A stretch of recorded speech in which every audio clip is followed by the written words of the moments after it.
Gabi sa tanan 'no, kung makita ninyo very emotional gid ko subong, no, kay siyempre 'no sa wakas na naka-graduate gid man kita.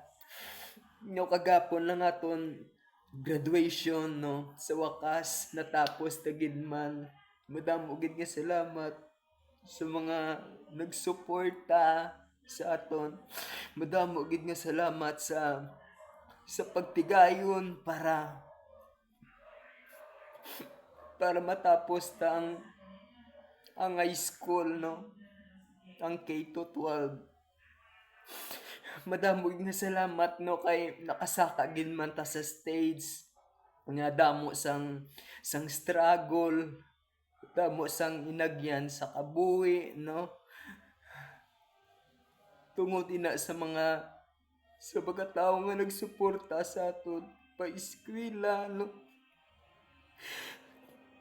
sa tanan-tanan nga nag-atag sang seguridad, oras kag para masuportaran ang tanan nga ang kinahanglanon nato 'no. Kaysa nguna ti siyempre ano-ano malang kita man 'no, gapang scrap,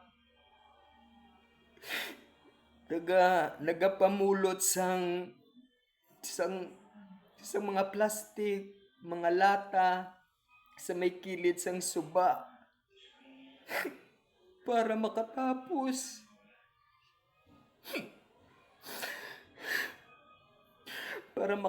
sa pag-eskwela 'no. Nagapamulot sa kilid-kilid sang karsada para may pakilo kag para may balon lang 'no. So sa wakas natapos na gid man 'no, nakasaka kita sa stage sang matawhay kag malipayon 'no. Wala gid ko nag-expect nga nagabot sa point nga matapos ko ni ang K to 12 'no. Kagapon lang ko nag-graduate pero subong lang ko nagpasalamat sa tanan-tanan. Sobra gid ko nalipay 'no kay iti siyempre bisan paano nagtinguwa kita 'no, bisan paano naghimakas kita para matapos, para maka-graduate.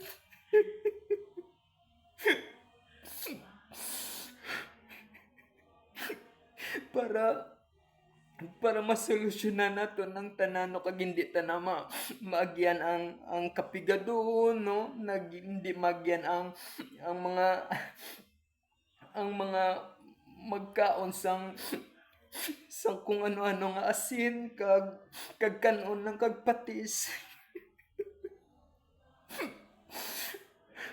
Very emotional lang gid ko, pasensya lang gid kamo kay siyempre nalipay lang ko kay nakasaka kita sa stage. Sorry gid sa inyo, madamo gid nga salamat.